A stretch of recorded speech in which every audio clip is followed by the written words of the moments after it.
Airlines. On Thursday, Dunham tweeted that she overheard two American Airlines employees speaking about how they believed that the transgender agenda was terrible for children. Horror! Shock! No, they must be stopped. It's just too terrible. She tweets out late last night, quote, at this moment in history, we should be teaching our employees about love and inclusivity, American Air. That was worst part of this night. Everything that she does is always about the drama, right? Oh, it's the worst thing that ever happened. It's just the worst part of the night. I can't handle it. And American Airlines wrote back, you have us concerned. Please meet us in DMs with your record locator and details. What they really should have said is, you have us concerned. Please see a psychologist as soon as humanly possible. And then she started DMing with them. And here's what she said, quote, hi, I heard two female attendants talking about how trans kids are a trend. They'd never accept a trans child, and transness is gross. I think it reflects badly on uniformed employees of your company to have that kind of dialogue going on. What if a trans teen was walking behind them? Awareness starts at home, but jobs can set standards of practice. Thanks for your consideration. So in other words, there are two women walking along talking about one of the hottest issues of the day, trans children, right? Kids who believe that they are a member of the opposite sex. And these women were saying, I would not accept it if my child said that they were a member of the opposite sex, which is perfectly rational, since you shouldn't really accept that because your child is not a member of the opposite sex. You should look for treatment. And this idea that as a parent, you should accept this new idiocy foisted on Americans by leftist society, it's just dumb all the way through. But she says, big sister Lena Dunham, big sister, the one who said that she once pleasured herself next to an 11-year-old sister. So she's not just big brother, she's big sister, and the best kind of big sister. Big sister reports that to American Airlines. What if someone had been walking behind them? Someone was, and she was a terrible person. So she reported that. And then she said, I wasn't flying American. This was at JFK, and I was in a terminal with American attendants. An American wrote back, do you know what gate this was at? She said, I was in the arrivals hall coming from gate B30 to baggage by the Hudson News across from the wine bar. Okay, Stalin. I mean, my God, just reporting people for having normal conversation in the hallways at JFK, like this is what this has come to now. It wasn't manifesting in their behavior toward trans people. It wasn't manifesting in how they treated any of the trans customers. It wasn't manifesting in anything, even assuming all of this is true. They said, thanks for the info, Lena. We're passing this along to our team to review. And she wrote back, thank you. And then she wrote, hashtag across from the wine bar. So now we're now like targeting and tracking down anyone who has wrong think. I mean, this is Orwellian garbage. Orwellian garbage. Number one, these women can say whatever they like. Even if they've been saying stuff that was really anti-Semitic, do you think that I would have gone to American Airlines and said, you have these two vicious anti-Semites working for your company? Like, get over it. Get over it. It's a free country. You may think that people are terrible. That doesn't give you the excuse to destroy their jobs. As I said, on Sunday we did a Q&A. As I said, if it's not impacting how they do their job, it makes no difference. Okay, then there's a big, and then she tweeted, for those who followed my airport saga yesterday, here's my takeaway. These days it's the little things. A smile, offering a seat, respect. You mean the little things like not getting people fired because you're a giant douchebag of a human being? Like the little things like not targeting random passersby who happen to disagree with you on a hot political issue of the day? I mean, God, heavens forfend if they had said they voted for Trump. I mean, my God, then Lena Dunham really would have reported them to American Airlines. Except there's one extra wrinkle to this story, as always. American Airlines checks out the story, and on Friday they told Fox News, quote, we always look into complaints from customers, but at this time we are unable to substantiate these allegations. So there is no evidence that any of this happened at all. And Lena Dunham, once again, is just saying crap, because this is what Lena Dunham does to get attention. Leftists, I never give you advice because I want you to continue to be a giant fail. But here's a piece of advice. Stop associating with nutcases like Lena Dunham if you want people to take you seriously. Number one, having your little emissaries going around and reporting people in USSR, East Bloc Stasi fashion, when they say things you don't like, that's gross enough. Having them lie about it or say it without evidence is really, really super gross. And at this point, the fact that the left continues to hang on to Lena Dunham just like they hang on to Linda Sarsour is just demonstrative of the fact that they don't care about middle America. They don't care about people who disagree. They want the heroes that they want, and it doesn't matter if those people are garbage heaps. Those people must be upheld. It doesn't matter that Lena Dunham is a personal dumpster fire. They're going to continue to label her just the woman of the year. Amazing, amazing stuff. But that's just another great story from the Lena Dunham annals of joy. Okay, in other big news today, bigger news, obviously, there are a couple of big stories that are breaking. The first big story that is breaking is that Attorney General Jeff Sessions has now announced a broad crackdown on leaks. Now, there's a lot of speculation that the reason that Sessions is cracking down on the leaks is because he knows that Trump is angry with him, and so he is trying to please the president of the United States by cracking down on leaks. The truth is he should be cracking down on leaks anyway. We saw a very dangerous leak yesterday when we saw that the Washington Post had run on the front page story that was full transcripts from calls between President Trump and the leaders of Mexico and Australia. As I said yesterday, that is super dangerous stuff. It doesn't matter that nothing really important was said in those transcripts. What had happened if there had been something important? That kind of stuff should not be made public, especially because America's enemies are looking for the inside scoop on what exactly Trump is telling our allies and our enemies. So that stuff is really bad. Obviously, Sessions should be looking for the leaks. Here's what Attorney General Sessions had to say today. First, let me say that I strongly agree with the President and condemn in the strongest terms the staggering number of leaks undermining the ability of our government to protect this country. Just yesterday, we saw reports in the media about conversations the President had with foreign leaders. No one is entitled to surreptitiously fight to advance battles in the media by revealing sensitive government information. No government can be effective when its leaders cannot discuss sensitive matters in confidence or talk freely in confidence with foreign leaders.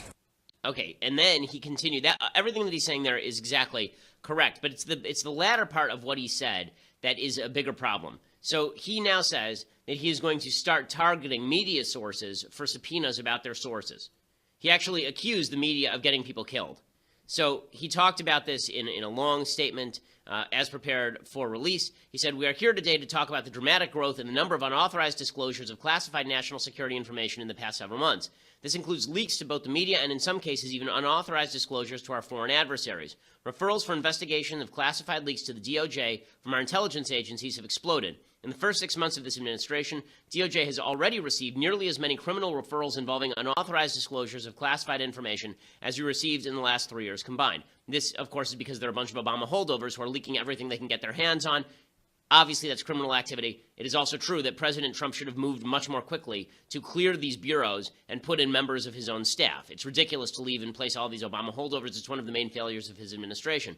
He says, "Furthering this goal, we are here to announce some of the steps being taken and underway by the National Insider Threat Task Force to ensure this government's first priority to protect this country and her citizens is not undermined by the very people who have been entrusted to pursue this." And then he talked specifically about what he was going to do with regard to the media. He said that the media had basically got people killed. He said, "I've listened to career investigators and prosecutors about how to most successfully investigate and prosecute these matters. At their suggestion, one of the things we are doing is reviewing policies affecting media subpoenas. We respect the important role the press plays and will give them respect, but it is not unlimited. They cannot place lives at risk with impunity. We must balance their role with protecting our national security and the lives of those who serve in our intelligence community, the armed forces, and all law-abiding Americans." That's some pretty harsh stuff. I mean, it's some pretty heavy stuff. And I think that it's worthwhile discussing it for just a second. First of all, should the media be printing stuff that actually puts American national security at risk? Of course, the media should not be doing that. But the media very often, at least the Washington Post and New York Times from what I've seen, they tend to take a general level of care with national security information so as not to reveal stuff that would actually put people in harm's way. In fact, the most obvious example that comes to mind in the last 6 months is there was that New York Times report about how Trump had spilled classified information to the Russians in that Oval Office meeting behind closed doors with Sergei Kislyak, the Russian ambassador, and Sergei Lavrov, the foreign minister of the Russians. And if you recall, the New York Times actually said that they were not going to print some of the material because they thought that it would hurt national security. And then Trump promptly went out and basically blew that wide open by saying exactly what it was that he had said, putting an Israeli national security asset at risk. The media obviously has to be careful about what it leaks. If somebody leaks to you that we are the nuclear codes, to give the most obvious example, and the New York Times prints the nuclear codes, obviously that would be something that falls into the realm of endangering American national security. But we have to be very careful. Just because we like Attorney General Sessions or the Trump administration, we still have to be careful about the idea that the press can be cracked down upon to reveal their sources just because the Trump administration doesn't like it or an Obama administration doesn't like it. I didn't like it when Obama did this. Obama famously prosecuted leakers. He also went after particular news sources that were involved in releasing the information from the leakers. This is dangerous stuff. We do want a high level of transparency when it comes to American government. Obviously, if you're working for the government, you shouldn't be leaking. But going to press outlets and trying to force them to reveal their sources because you don't like the information, there's a very thin line between trying to protect national security and going after press outlets because you just don't like the information that's being leaked. And I'm not sure how much to trust the Department of Justice with drawing that line in a relevant and decent way. I want to talk a little bit more about that. I also want to talk about the big breaking news, obviously, which is that Robert Mueller, who's the special counsel, has now appointed a grand jury. I want to tell you what that means from a legal perspective. Before I get to that, I want to tell you about the United States Concealed Carry Association. So last week in Las Vegas, a woman was beaten just beaten the crap out of by her boyfriend. When she went to flee, she was followed by her attacker. In the ensuing chaos, a bystander intervened and shot the guy, saving her life, eliminating the threat to the community. But when the cops showed up, they did what they're supposed to do. They arrested the bystander. He was arrested for being a good Samaritan. This is the all too common reality for people brave enough to defend themselves and others. And it's not the fault of the cops, and it's not your fault. But you could get caught up in a situation where you are now being criminally prosecuted or investigated simply for using a gun in self-defense. This is why you need the USCCA. The USCCA is an invaluable resource for armed Americans before, during, and after a self-defense incident, and they know the police aren't always able to make a judgment call immediately following the event. Sometimes the law just precludes that. That means that even if you're involved in a self-defense incident, pretty good chance you'll be arrested while an investigation is concluded, even if you're innocent. So don't leave your future up to chance. Go to defendmyfamilynow.com. That's defendmyfamilynow.com to discover what the USCCA can do for you. Right now, as an extra bonus, new members are automatically entered to win a free gun. So not only will they provide you all the information for after a shoot and get you information about training with a gun, you can even win a free gun when you go to defendmyfamilynow.com. Defendmyfamilynow.com. And the details are all over there at defendmyfamilynow.com. That particular deal ends soon. Go check it out, defendmyfamilynow.com. Again, you don't want to be caught in a situation where you're spending hundreds of thousands of dollars on legal bills and 3 years in the legal system without knowing what it is you're in for. That's why you need the USCCA, and that's why you ought to go look them up at defendmyfamilynow.com. Okay, so the other big story of the day is this breaking news that the special counsel, Robert Mueller, has now impaneled a grand jury. So what exactly does that mean? Well, it means a couple of things. Andrew McCarthy over at National Review, who's been all over this, he says this is officially a criminal investigation now. You don't impanel a grand jury for a counterintelligence investigation. Grand juries are essentially, it's a group of jurors who are set up in order so that they can issue subpoenas for documents and testimony with the power of law. That's what a grand jury does. It doesn't necessarily mean that the grand jury is going to indict, but you set up the grand jury so that they have the power to compel testimony and the power to compel documentation. The next logical step is an indictment if they find some element of guilt. Now, what is this grand jury actually going to do? Well, it's not going to be investigating Mike Flynn. So Mike Flynn, the former national security advisor, there's already a grand jury that's been impaneled in Virginia to check out Mike Flynn, which suggests that there are other people who are now in the line of Robert Mueller's fire. According to CNN, federal investigators exploring whether Donald Trump's campaign colluded with Russian spies have seized on Trump and his associates' financial ties to Russia as one of the most fertile avenues for moving their probe forward, according to people familiar with the investigation. So there are a lot of people on the right now who are legitimately saying, and I think this is correct, that this investigation has now broadened beyond collusion. They can't prove collusion, and so now they're looking for other criminal activity. That is not within the scope of the investigation. It's not within the scope of the investigation. And Trump is now stuck between a rock and a hard place, because if Mueller exceeds the scope of his investigation, if he's no longer just required to restrict it to Russian collusion, now it looks like he's just looking for criminal activity every which way. He's just looking in every nook and cranny for criminal activity, and that would be an excuse just to get Trump out of office by the Democrats. Now, if Trump fires Mueller, it's going to look like he's trying to obstruct something. If he doesn't fire Mueller, there's the good shot that Mueller comes up with the prosecution of some ancillary official in the Trump campaign, and the Democrats use that as a brickbat in order to club Trump into submission. It's a rock and a hard place. Again, this is why it was such a mistake for Trump to get a special counsel appointed in the first place. It was his own fault. If you recall back to the firing of James Comey, the only reason a special counsel was appointed in the first place is because the Attorney General had already recused himself on Russia. The Deputy Attorney General, Rod Rosenstein, had not.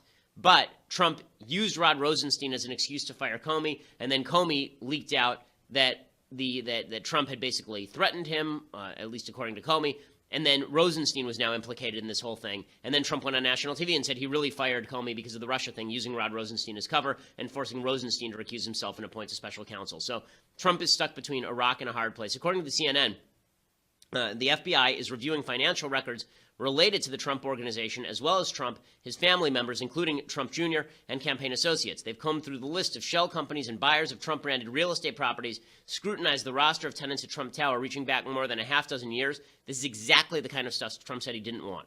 If you recall back to a New York Times interview 2 weeks ago, Trump said, if Mueller starts looking into financial impropriety, then maybe I'll fire him, which would trigger not a constitutional crisis, but certainly a major constitutional conflagration. Again, it's not a constitutional crisis because there are means to deal with it, but it would certainly create a firestorm. It would look a lot like Nixon trying to fire the special prosecutor in the middle of the Watergate investigation.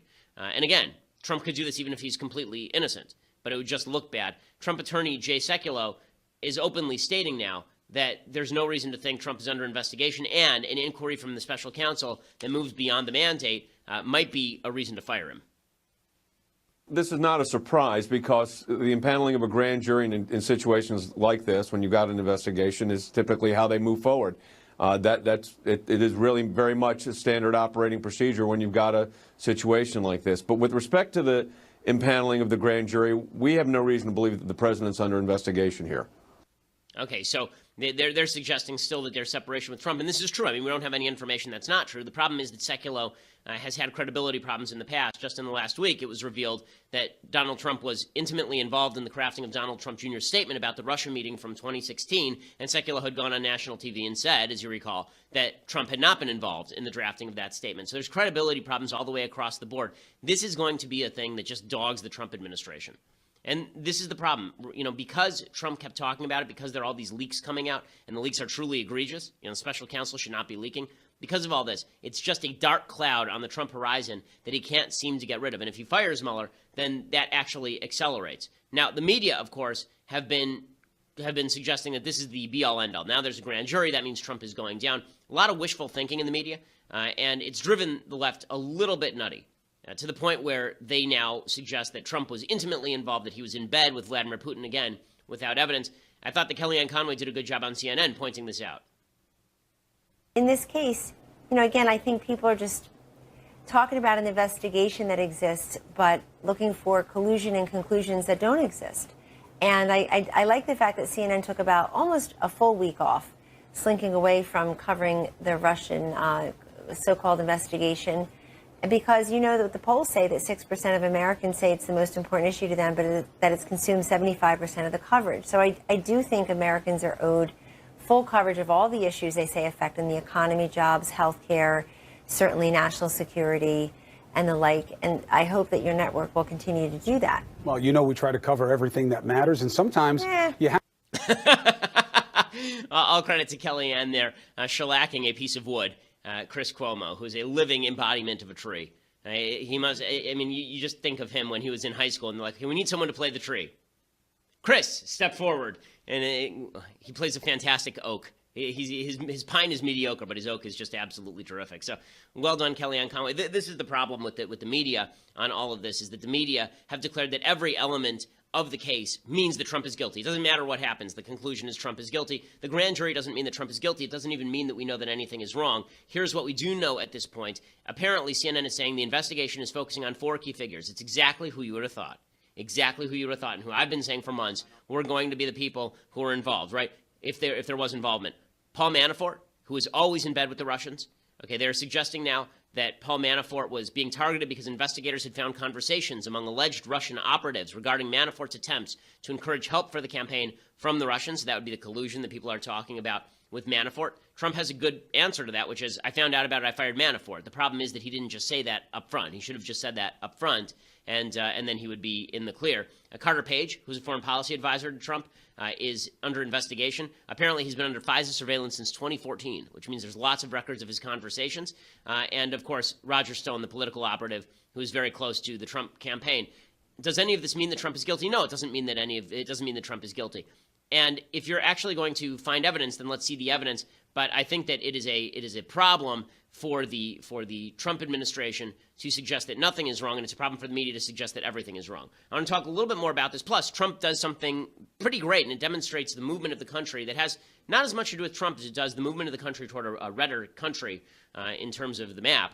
But for that, you're going to have to go over to dailywire.com. $9.99 a month will get you a subscription to this, the greatest show in the history of humanity.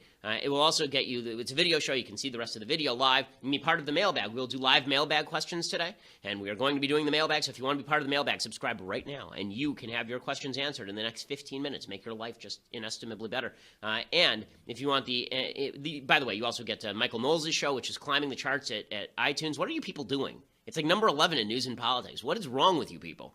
But the show is climbing the charts. You can get that. You can get Klavan's show as well. $9.99 a month gets you all of these magical things. Plus, for the annual subscriber fee of $99, the greatest of all tumblers, the tumbler that came straight from the hand of God, the Leftist Tears Hot or Cold Tumbler.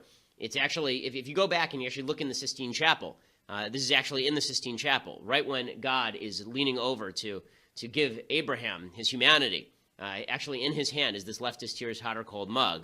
It was with this object that man was created, the Leftist Tears Hot or Cold mug. You get that for $99 a year with the annual subscription.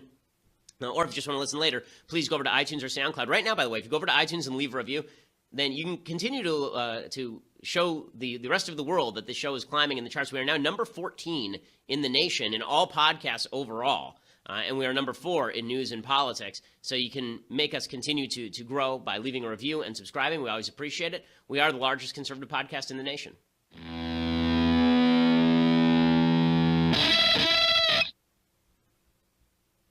Okay, so the other big news that happened yesterday was at this Trump rally, the West Virginia governor, who's a guy named Justice. That's really his actual name is Justice.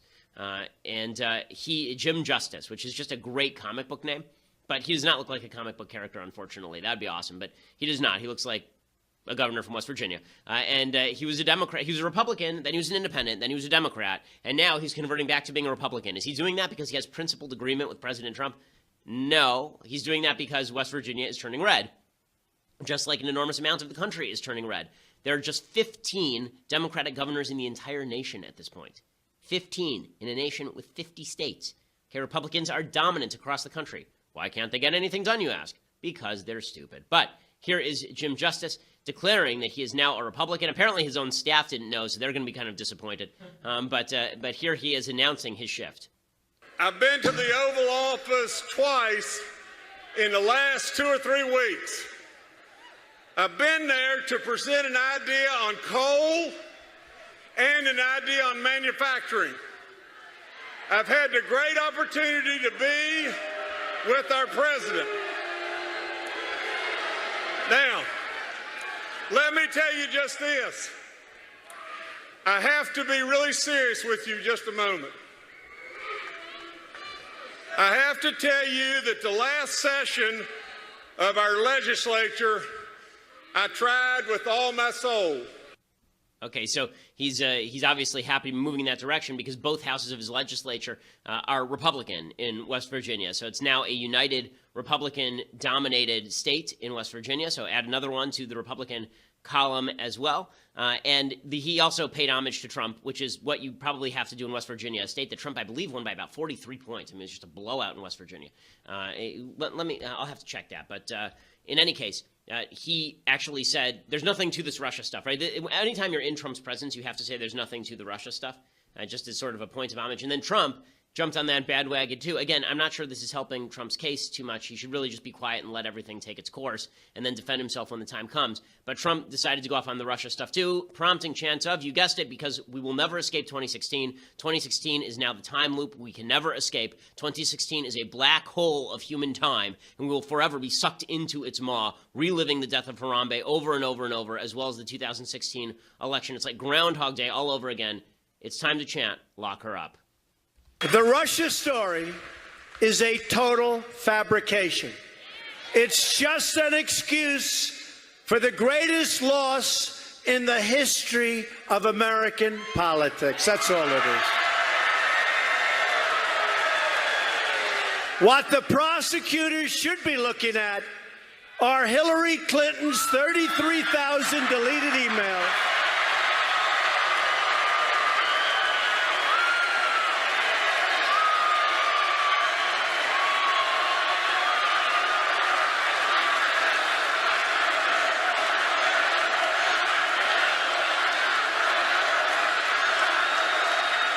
They're all chanting, lock her up. I mean, it's, everybody's very enthusiastic about Trump. Again, we're never going to escape 2016. Here's the thing. Until we escape 2016, we can't actually move forward with a Republican agenda. Instead, we're just going to keep reliving this thing over and over and over. And Trump's just going to keep talking about Russia is a distraction. Russia is a distraction. But the distraction isn't from Hillary Clinton. Okay, the distraction is from your agenda. Right? Say, listen, we could be moving forward on popular legislation that helps Americans, except that the media and the Democrats keep focusing on what is a giant nothing burger. They have yet to show a shadow of proof of actual collusion, right? Instead, we're going back to Hillary Clinton. I understand this is a cheap throwaway line. I understand. Listen, if he wants Hillary Clinton prosecuted, his attorney general can do it. But I don't see him ordering the attorney general to reopen an investigation into Hillary Clinton because it's just another one of these throwaway lines. Okay, so what this is causing with regard to Trump, all of this is causing with regard to Trump, people on the right to go to this place where everything that Trump does that is bad is justified by some of the things that Trump does that are good. And on the left, everything Trump does is awful and evil and terrible and garbagey, and there's no in between. So Greg Gutfeld, who has been at times I think a rather well-calibrated critic of President Trump's, yesterday he's talking about how Trump lied about the Boy Scouts because he had said that the Boy Scouts were calling him to say that he'd given the best speech ever, and Gutfeld basically says, I don't really care if he lies if he gives us what we need. About the rally itself is you can see how Trump's persuasion works. What he does there, when all this other stuff is going on, he focused on the everyday issues. He brought up taxes, crime, drugs, terror, jobs, coal, the Paris Accords. These are things that are major concerns for people. And what it does is it marginalizes, by comparison, the obsessions of the media, whether it's about his language, about his meetings, about his fibs, about comes off as superfluous, irrelevant, because all the people, if you went up to somebody there and you said, yeah, but did you hear they're impaneling? They'd go, I don't give a damn. You know what I have a problem with? I got problems with oxycodone in my society. I'm glad he's destroying ISIS. He's bringing. Okay, and so going after. This is the right wing line. The right wing line has become, I don't care about the Russia stuff because he's doing things that I want him to do, or at least talking about things that I want him to do. I have other concerns. And the left wing line is, I don't care about Trump's other concerns or the people's other concerns because of the Russia stuff. That's Anna Navarro's line over on CNN. Here she is saying that yesterday. The real story here is that you have the Prime Minister of Australia having to explain policy to him like you teach a 4-year-old how to read. A is for apple, B is for boy, C is for cat. The President of the United States was completely ignorant and clueless as to the policy that they were discussing. It was cringe-inducing. It was painful. So let me just say this, and I've been saying this all along. Please do not gauge your level of political participation, knowledge, the stuff that you care about by President Trump. If you're on the right, don't gauge what he's doing wrong by what he's doing right. And if you're on the left, don't gauge what he's doing right by what he's doing wrong. Don't pretend that he's universally one way or another. Don't pretend everything he does is great. Don't pretend that his sins are excused by his good deeds. That's not how it works. And on the left, don't pretend that the stuff that Trump is doing, that some of which you like, is stuff that is somehow antithetical to the American way because you don't like the Russia stuff.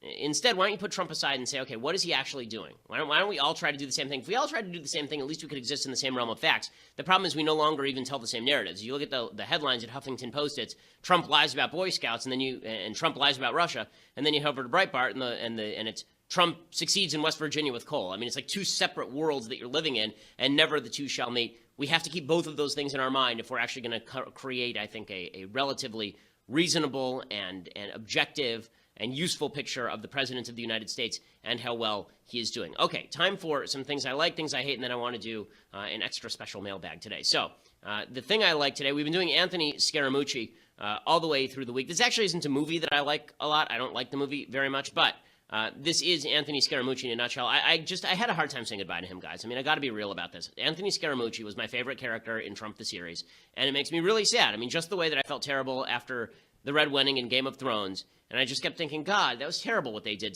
to Rob. You know, now I just think about Anthony Scaramucci, and I think, what would he be doing with this news cycle? You know, WWASD. What would Anthony Scaramucci do? I just think that every so often, and it makes me sad for. I said earlier in the week that we shouldn't mourn. We should just be thankful for the time we had together with Anthony Scaramucci. But, it's a line that people say at funerals, and then 2 days later they feel terrible because they remember the person's not there anymore.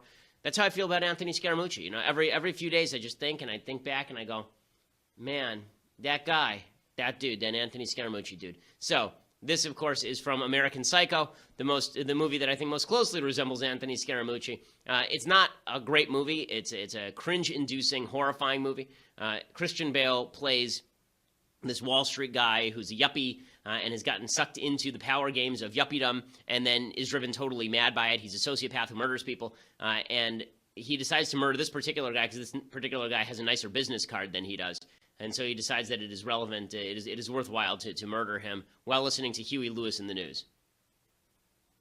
He's been compared to Elvis Costello, but I think Huey has a far more bitter, cynical sense of humor.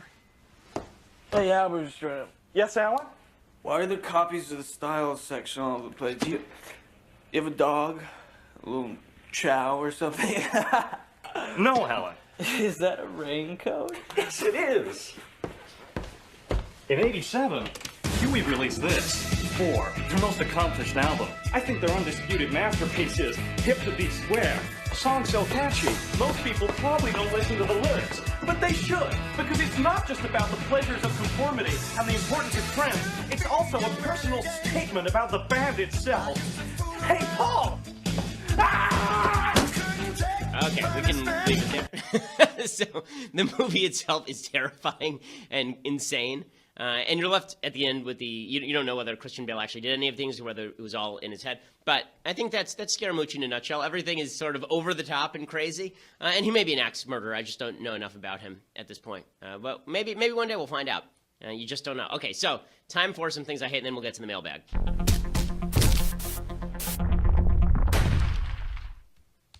Okay, so the first thing that I hate is Colin Kaepernick's girlfriend came out yesterday. You remember Colin Kaepernick? He's the guy who used to play quarterback for the San Francisco 49ers until he started becoming incredibly crappy, became a second-string quarterback, and then decided to kneel for the national anthem, cratering a lot of the NFL's ratings and destroying a lot of their credibility with non-black communities. And I say that because the polls show that black Americans liked the national anthem stuff and non-black Americans really didn't. Hispanics and whites really didn't. In any case, Colin Kaepernick's girlfriend tweeted out that being a quarterback in the NFL was like being owned as a slave. Okay? If that is the way this works, I mean, I make myself a good living here, but if that's slavery, then boy, sign me up. Because if slavery is being paid $100 million, like some of these quarterbacks are, I mean, Colin Kaepernick signed like a $20 million contract, and he was an awful quarterback. He was a garbage quarterback who couldn't read a play.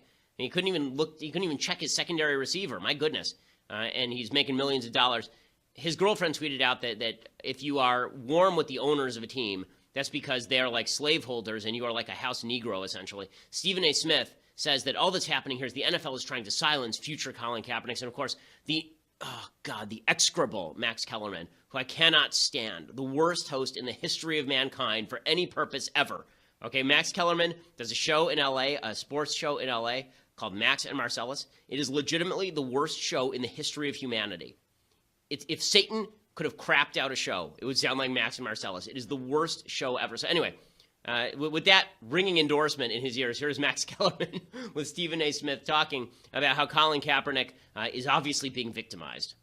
Last point, it goes deeper than that, and here's why. Because far beyond the importance of winning, what you're trying to do by keeping Colin Kaepernick out the game is not just silence him, but silence all those aspiring to emulate Colin Kaepernick. It's a dissuasive measure being exercised by league owners regardless of what they're willing to admit. So if they away with this, where Colin Kaepernick is kept out of the league and there is no noise that's reverberating, then you know what? They're going to succeed. And suddenly you're going to hear a lot of folks being very, very quiet and not speaking up about issues. And that would be tragedy. That would. It would just be tragedy if Colin Kaepernick couldn't kneel for the national anthem. Other people might think twice about kneeling for the national anthem.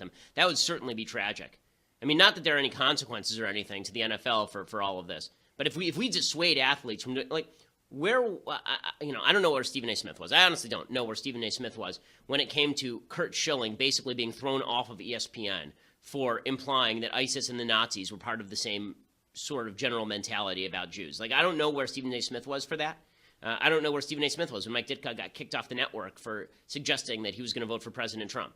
I don't know where Stephen A. Smith was when Chris Broussard was suspended because he said he wasn't personally in favor of same-sex marriage during the Jason Collins stuff.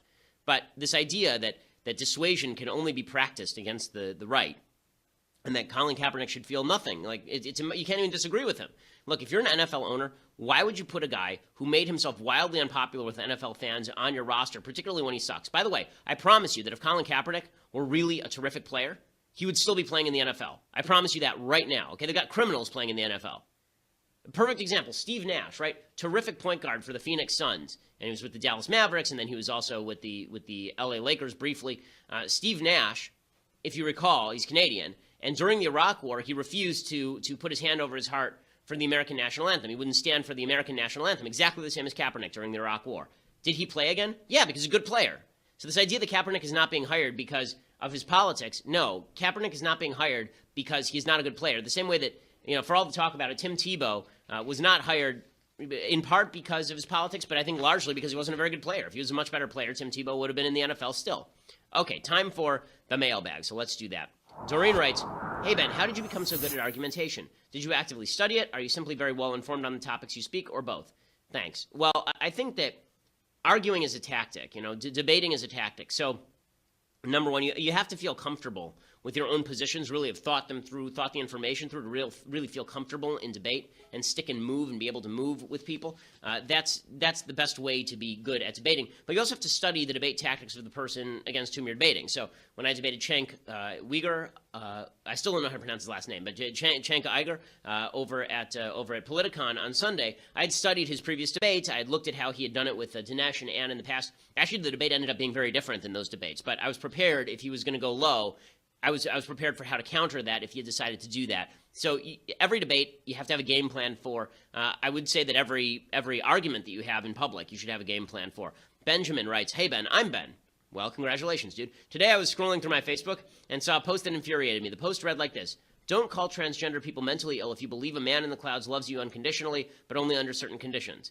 The implication, of course, is that all religious people are mentally ill. How would you respond to this? Thanks." I would respond by saying that's ridiculous. The reason that's ridiculous is because there's no evidence that religion is mental illness. It is a belief system. Okay, people believe lots of things.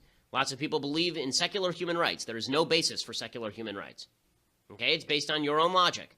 My belief in God is based on my idea that there is a planner and creator for this universe, and that God is intimately involved in the continuing fate of man. Because I believe that people generally, as a whole, get what they deserve, both here and in the afterlife. And I can give you all the logical reasons why I believe that. I will freely admit there are logical reasons that go the other way. I think the only evidence-based position on God is agnosticism. That's the only evidence-based position on God, because I think that you can make a very solid evidentiary case for the presence of God, the idea that there was a designer of this complex universe that would be nearly impossible to comprehend in terms of random chance, and also would be nearly impossible to comprehend in terms of why human beings would be able to grasp at the essence of the universe and uncover all of its secrets. Like, why aren't we all just animals who basically move sticks around? Why is that? So that's a good case for God. Free will is the best case for God, the idea that you can choose to do otherwise. If you're a determinist, then that's a good case for atheism, right? So I think there's evidence on both sides, but certainly a belief system is not the same as mental illness. The reason that I say it is mentally ill to if you are transgender is because you believe something that is objectively not true. You're objectively not a woman if you are a man. You're objectively not a man if you are a woman. Things have categories. Okay, it is not objectively untrue that there is no God. Right? I can believe lots of things, and as far as what God wants of me, I can believe that the system that God promulgated at Sinai and was then promulgated to the world through Christianity more broadly, I can believe that that system of morality has led to the greatest civilization in the history of mankind by a wide margin, and that's relatively good evidence for its at least utilitarian value. So again, trying to link belief systems with mental illness, again, it's not objectively verifiable that it is false. Judaism, Christianity, or the presence of God. It is objectively falsifiable that you are a female if you are a male. Okay, that's the answer. Also, if you want to talk about why it's mental illness, again, religion is linked to better mental health, actually. Religious belief generally is linked to less depression, less suicide, less drug use, less alcoholism, higher grades of happiness. Transgenderism is linked to a 40% suicidality rate, higher rates of STDs, higher rates of not just suicide, but depression, higher rates of self-harm. Okay, Adam says, Hey, Ben, Orthodox Jews believe in Jesus, correct? They don't believe he's the Son of God, though, right? Does the Jewish religion believe he claimed to be the Son of God, though? If so, isn't this blasphemy? Can you please clarify what type of person Jesus is in the eyes of the Jewish religion? So Orthodox Jews believe that there was a Jesus and that Jesus existed, historically speaking.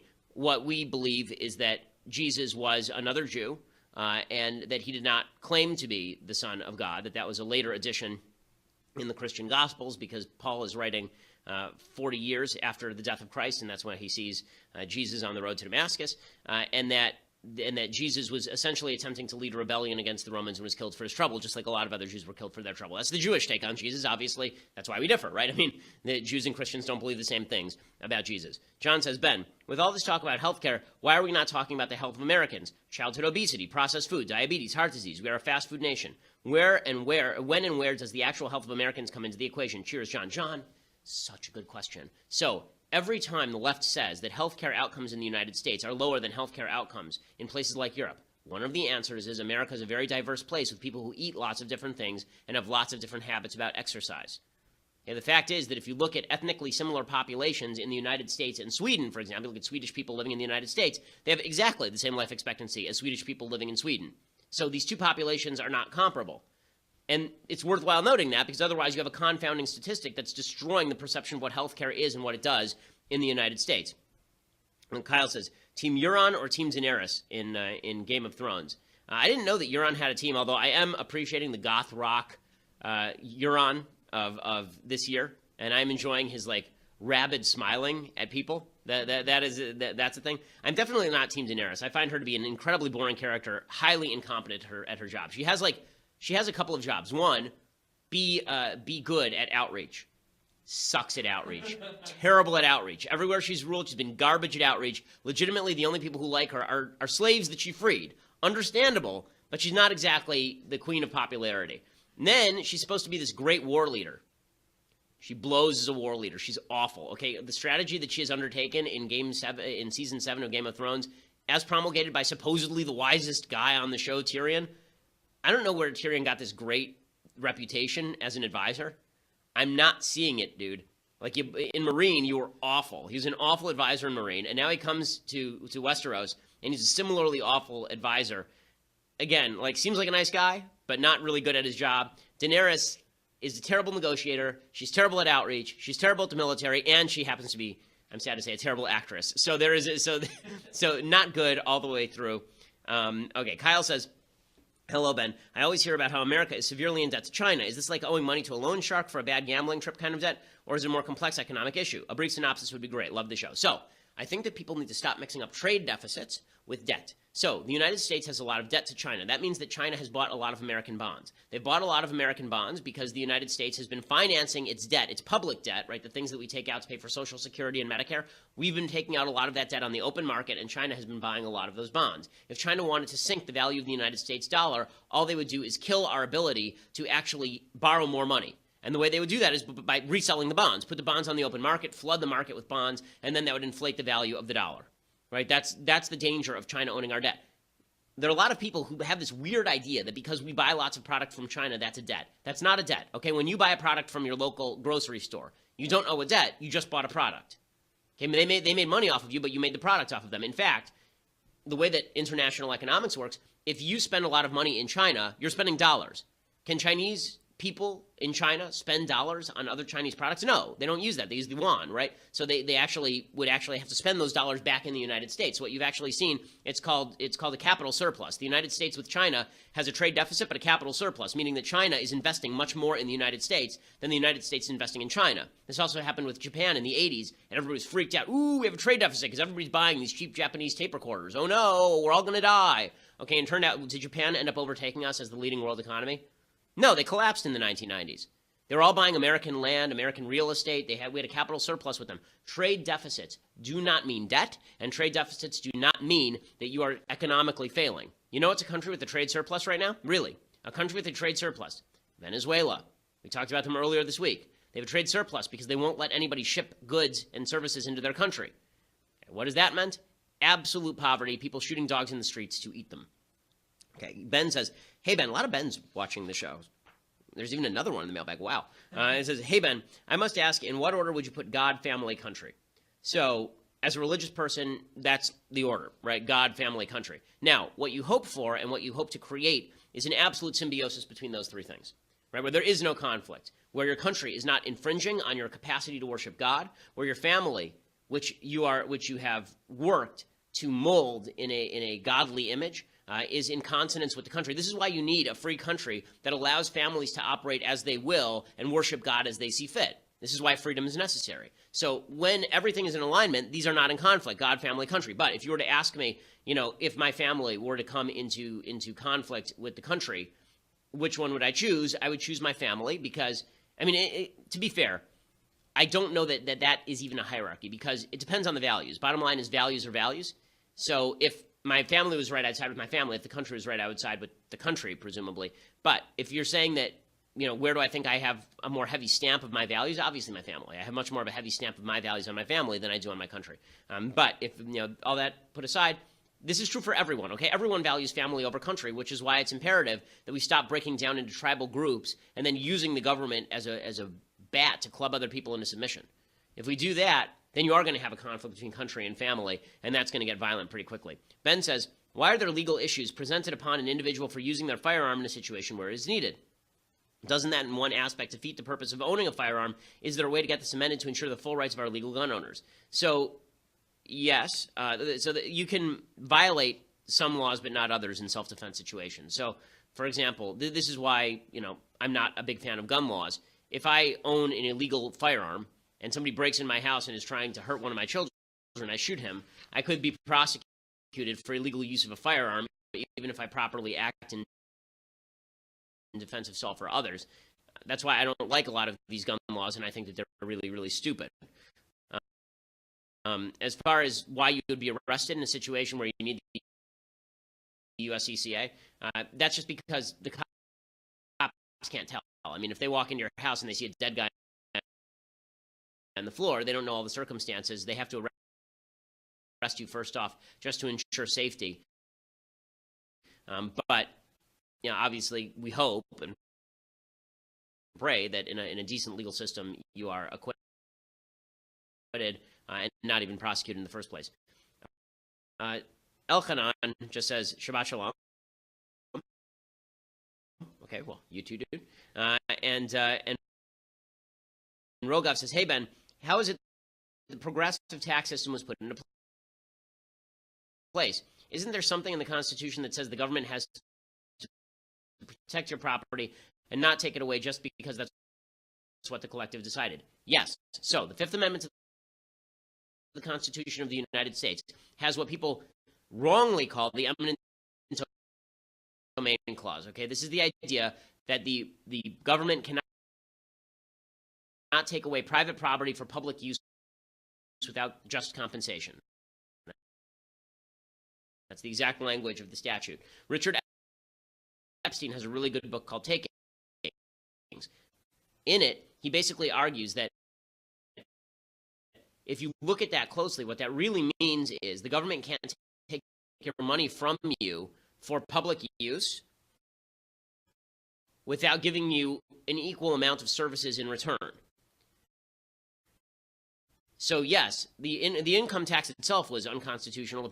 The Constitution of the United States has what people wrongly call the eminent domain clause. Okay, this is the idea that the government cannot take away private property for public use without just compensation.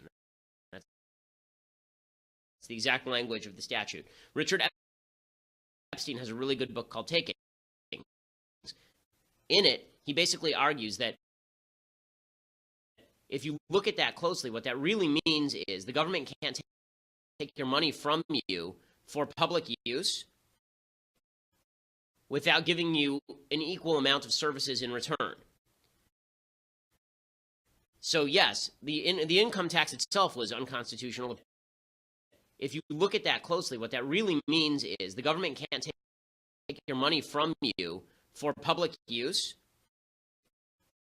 without giving you an equal amount of services in return. So yes, the income tax itself was unconstitutional without giving you an equal amount of services in return. So yes, the income tax itself was unconstitutional. The